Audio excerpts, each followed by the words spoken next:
देखो विजय, बैंकॉक की उस फर्म के कॉन्ट्रैक्ट को मैंने अच्छी तरह से स्टडी किया है, तुम्हारे पापा ने भी पढ़ा है। ये डील करने में कोई बुराई नहीं है। मगर मामा जी, तुमने इस कॉन्ट्रैक्ट को अच्छी तरह से पढ़ा है? जी। तुमने स्टडी किया है? कहीं तुम्हें इन पेपर्स में कोई कमी नजर आई है, या तुम्हें ऐसा लगता है कि उस कंपनी की रेपुटेशन कमजोर है? अंकल, ऐसी कोई बात नहीं है, लेकिन पता नहीं क्यों मैं इस कंपनी के साथ डील करने के फेवर में नहीं हूं। ये तो कोई बात नहीं हुई बेटा। परफेक्ट बिजनेसमैन ना तो ऐसा सोचते हैं और ना ऐसा कहते हैं। किसी भी कंपनी के साथ बिजनेस करना या ना करना, उसके पीछे कोई सॉलिड रीजन होना चाहिए, कोई वजह होनी चाहिए। मगर सिर्फ ये कह देने से कि तुम इस डील के फेवर में नहीं हो, बात नहीं बनती। और इसके अलावा बिजनेस में ऐसा एटीट्यूड कतई ठीक नहीं। देखो बेटा, पिछले 30 सालों से मैं इस बिजनेस में हूं। बुरी और अच्छी पार्टी का अंदाजा लगाना मेरे लिए कोई मुश्किल काम नहीं है। और ये कॉन्ट्रैक्ट पढ़कर ही तो मैंने तुमसे कहा। और विजय, इंटरनेशनल लेवल पर एवरग्रीन एंड कंपनी के स्टेटस के बारे में शायद तुम्हें पता नहीं है, but I am aware of it, I know it. Company का एक बहुत बड़ा नाम है, स्टेटस है, उसकी अपनी गुडविल है बेटा। हाँ बेटा, तुम्हें तो इस कंपनी के साथ डील करने पर फक्र करना चाहिए, और इससे हमारी कंपनी की वैल्यू भी कितनी बढ़ रही है। और तुम्हें खुद ही तो इस कंपनी के साथ ही। मैं जानता हूं पापा, मैं जानता हूं, लेकिन फिर भी मैं इस कंपनी के साथ डील नहीं करना। पर क्यों? तुम इस कंपनी के साथ डील क्यों नहीं करना चाहते? हाँ, तुम इस कंपनी को अपने ऑर्डर की सप्लाई क्यों नहीं करना चाहते? I can not understand. देखो विजय, अगर तुम बिजनेस में तरक्की करना चाहते हो, हैव ए प्रोफेशनल अप्रोच। ख्यालों की पुख्ता जमीन पर ही किसी भी फैसले की बुनियाद रखी जाती है। ठीक है, अब आप लोग जब इस कंपनी के साथ डील करना ही चाहते हैं तो मुझे कोई एतराज नहीं है। That's like a good boy. जीजू, congratulations, मुबारक हो आपको। Thank you, thank you.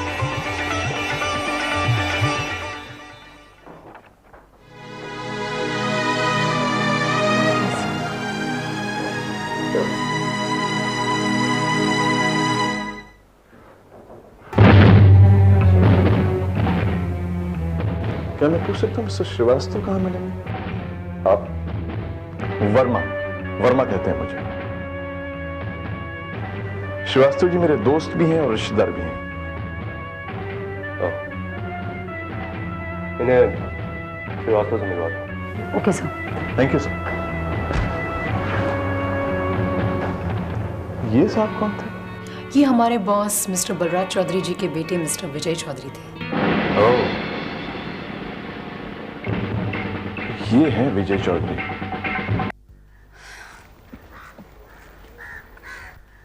Shweta, ये कहाँ लेके जा रही है मुझे? देख, जल्दी घर चल, घर पर माँ अकेली होगी।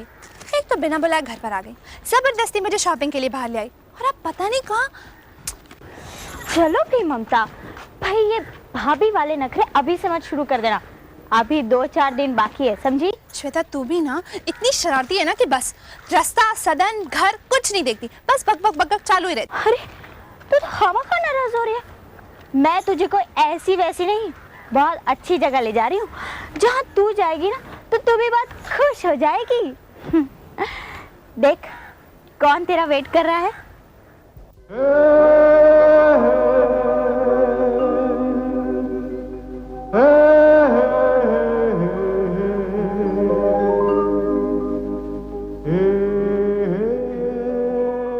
अब समझ में आया क्यों जबरदस्ती मुझे घर से बाहर लाया गया, और अभी रास्ते से पीसीओ से फोन कैसे किया गया। उसी को जिसे मिलने के लिए तू भी मन ही मन तरस रही थी। देख ममता, मैं तेरी कितनी हेल्प करती हूँ, और एक तू है हमेशा मुझ पर चिल्लाती रहती है। भलाई का तो कोई जमाना ही नहीं है। बिल्कुल नहीं है, और अब मैं नहीं जा रही हूँ वहाँ पे। बस क्यों नहीं जा रही है? तुझे चलना पड़ेगा, चल। अब चलो भी। लो भैया, संभालो इसे। यहाँ मैं कैसे लेकर आई हूँ मैं ही जानती हूँ, और इस काम के लिए आपने मुझे जो रिश्वत। श्वेता, ओह, तो ये तुम दोनों भाई बहन की मिली भगत है। God, you such a cheater. भैया बचाओ बचाओ। क्या कर रही हो? इतने सारे लोग बैठे हैं, क्या कहेंगे? संजय, ये लोग तो बाद में कुछ कहेंगे, पहले मैं तो कह लूं। तुम लोगों को आपस में जो भी कहना सुनना है ना, कहते रहो। मैं तो जा रही हूँ, मुझे 5 बजे सदन पहुँचना है। वहाँ अमित के चेकअप के लिए डॉक्टर मांजरेकर आने वाले हैं। Okay, bye, enjoy yourself, get lost. Bye. Shweta, thank you very much. It's okay. Bye. खड़ी क्या हो? बैठो ना, बैठो। अब आई हूँ तो बैठूंगी ना। एक मैं हूँ जो तुमसे मिलने के लिए इतना बेचैन हूँ और तुम इस तरह से। अपनी बेचैनी पर ना जरा काबू ही रखो। देखो, अब हम शादी होने तक बिल्कुल नहीं मिलेंगे। तुम चाहोगे तब भी नहीं मिलेंगे। क्यों भाई, क्यों? क्योंकि आज तुमने और श्वेता ने मिलकर जो नाटक किया है ना, उससे मेरा एतबार श्वेता पर से भी उठ गया है। नहीं ममता, ऐसी बात नहीं। मैं अपने आप को कंट्रोल करने की बहुत कोशिश करता हूँ, लेकिन कामयाबी नहीं मिलती है ना। देखो संजय, शादी होने तक हम एक दूसरे से नहीं मिलना चाहिए। और वो कहते हैं ना, जो मजा इंतजार में है वो दीदारे यार में कहाँ। वाह वाह, क्या बात है, आप तो शायरा बन गई हैं। वाह, वेरी फनी। हाँ यस हनी। अरे अरे रिलैक्स। तुम कुछ खाओगी? हाँ। कभी तो नहीं बोल दिया करो। अब क्या खाना है बताओ? अरे वेटर।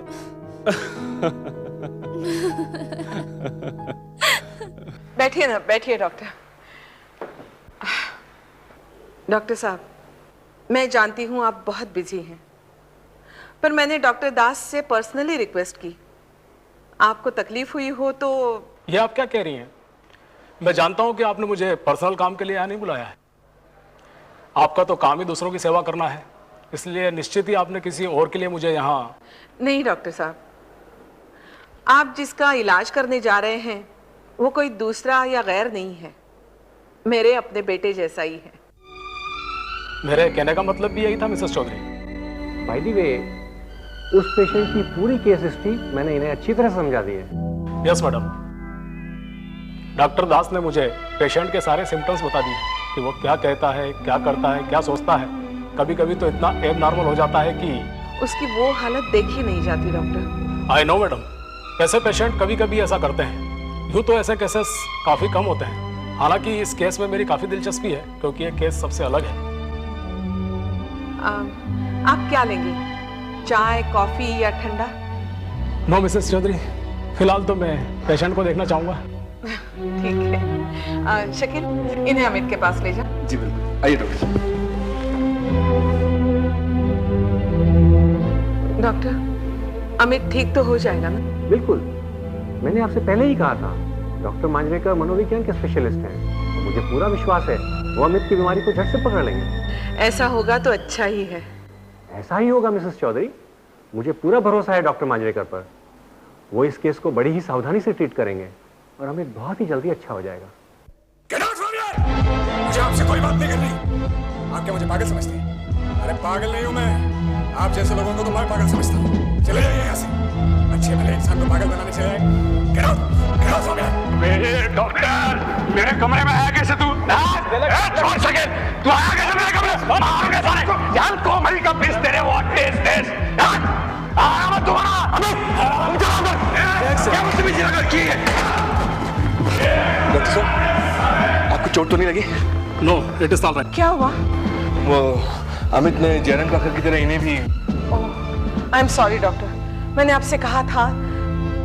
आपने ठीक कहा था मिसेस चौधरी, ये मेरे ही मतलब का केस है। मतलब उसका ये मिसबिहेवियर से आप ज्यादा परेशान मत होइए, क्योंकि उसका ये बिहेवियर अच्छा करने का संकेत है।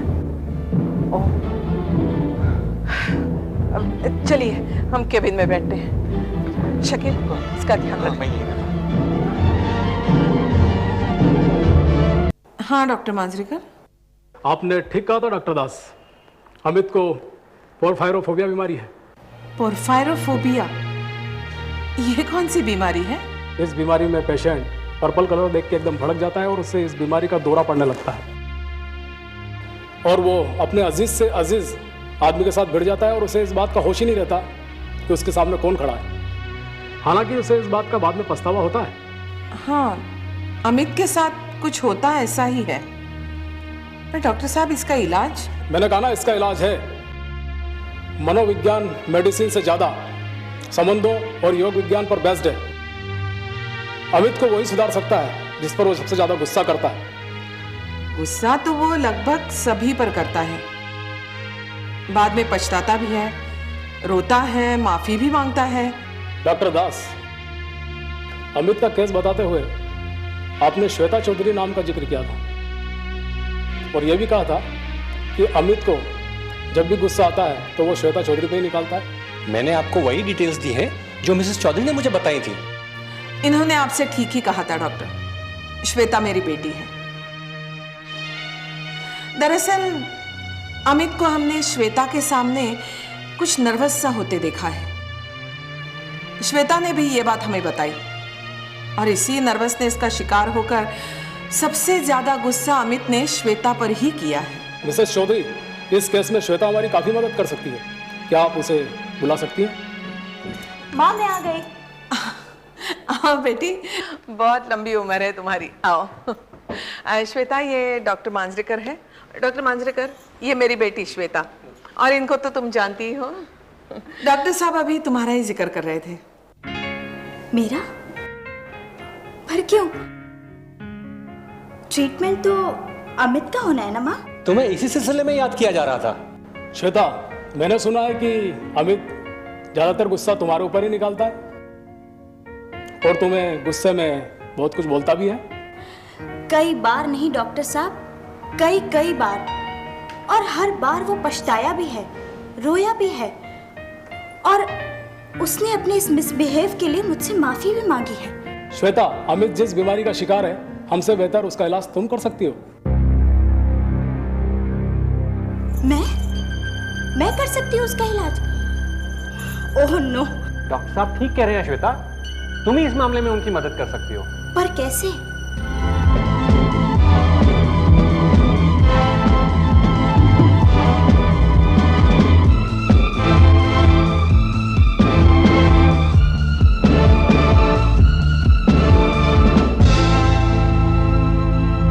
मैं सब समझ गई डॉक्टर साहब।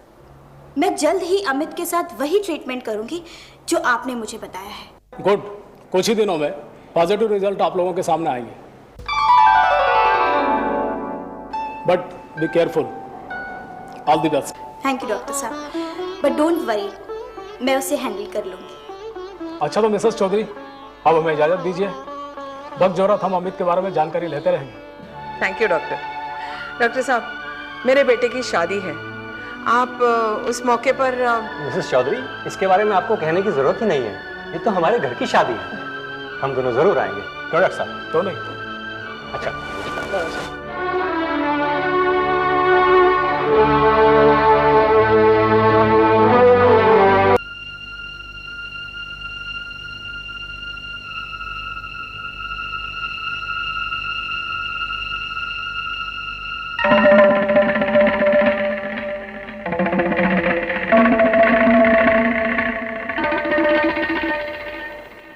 क्या हुआ कल्पना बेटी, इस वक्त यहां अकेली बैठी क्या सोच रही है? बेटी मैं तुमसे पूछ रहा हूं, क्या सोच रही है? पापा, मैं सोच रही थी कि मेरी इज्जत और आपकी कसम कब पूरी होगी। अपने तय वक्त पर सब कुछ हो जाएगा बेटी, तुम उसकी चिंता मत करो। कैसे चिंता न करूं? कल संजय की एंगेजमेंट है, अब शादी में दिन ही कितने रह गए? अभी कितने दिन, कितने घंटे, कितने सेकंड बाकी हैं,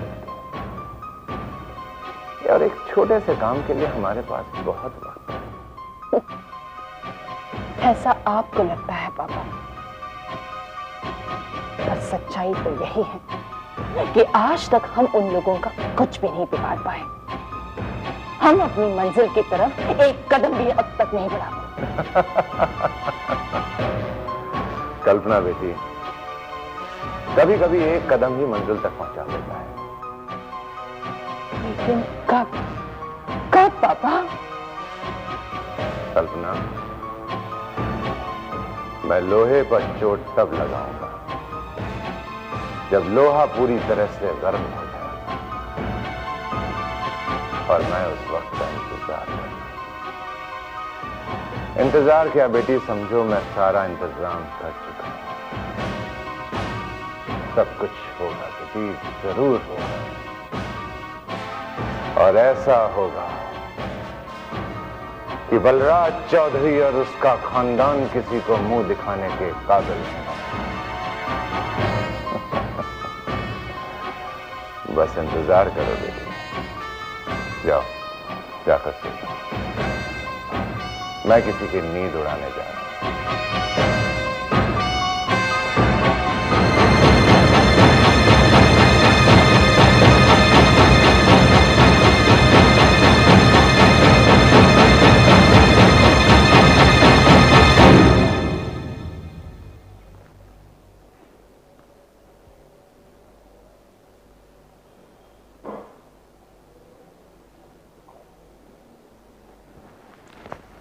शकील जी। अरे तुम अभी तक सोई नहीं? नहीं। सब ठीक ठाक है ना? हाँ, जहां जहां मैंने देखा सब ठीक ठाक ही है। जिस रात से ये अमित फरार हुआ था ना, तब से हमारी ड्यूटी कुछ ज्यादा ही बढ़ गई है। हाँ, माँ जी ने उसके ट्रीटमेंट के लिए डॉक्टर को भी बुलाया है। क्या फायदा हुआ? बताओ ना, क्या फायदा हुआ? तुमने देखा ना डॉक्टर के साथ उसने कैसा सलूक किया। अब वो ठीक होगा, माँ जी को पूरा यकीन है। माँ जी के यकीन की क्या बात करनी, उनके लिए तो उनका यकीन ही परमात्मा है, उनका रब है। हाँ, वो माँ जी का ही यकीन था जिसने तुम्हें जेल से रिहा करवाया। तुम ठीक कहती हो सुधा, ये उन्हीं का यकीन था जिसकी वजह से आज मैं तुम लोगों के सामने यहाँ इस सदन में निर्दोष खड़ा हूं। एनीवे, रात काफी हो चुकी है, तुम भी सो जाओ। कल सुबह से संजय भैया की शादियों की तैयारी में जुटना है। जाओ सो जाओ।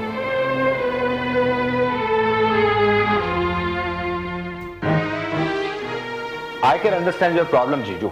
मैं मानता हूं कि राकेश नाथ जी ने आपसे साफ लफ्जों में कह दिया है कि वह संजय की शादी की किसी भी रस्म में शामिल नहीं होंगे, लेकिन इस बात से हमें नाउम्मीद तो नहीं होना चाहिए ना जीजू।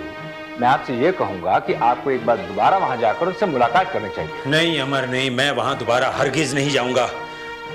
एक बार मैंने अपनी बेइज्जती बर्दाश्त कर ली, अब बार बार मैं नहीं कर सकता। कल्पना शुरू से ही नासमझ और जिद्दी है, पर मैं सारा दोष उसी को नहीं दूंगी। कुछ गलती हमारी भी है, हम ही उसे बसाने में नाकामयाब रहे। ये तुम क्या कह रही हो कल्याणी? हमने उसकी कौन सी गलती को माफ नहीं किया, बताओ। दरअसल अमर, शुरू से गलती अजय से ही हुई है। कितना समझाया था उसे। कल्पना रईस खानदान की है, उसका स्टेटस, उसके विचार, उसका कल्चर हमारे घर से मेल नहीं खाता, और आज वही सारे झगड़े की जड़ बना हुआ है।